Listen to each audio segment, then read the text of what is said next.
আসসালামু আলাইকুম গাইস, দেখেন আমাদের জমিতে ধান পেকে গেছে। ধান কিন্তু কাটতে হবে।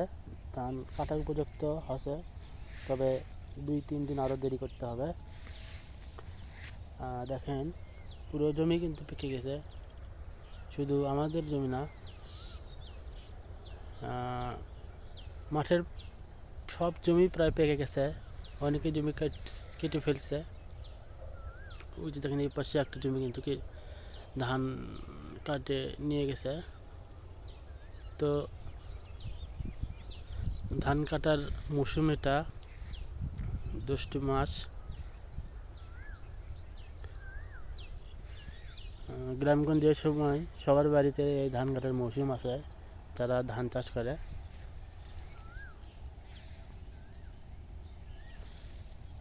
দেখুন ধানগুলো অনেক সুন্দর ধান।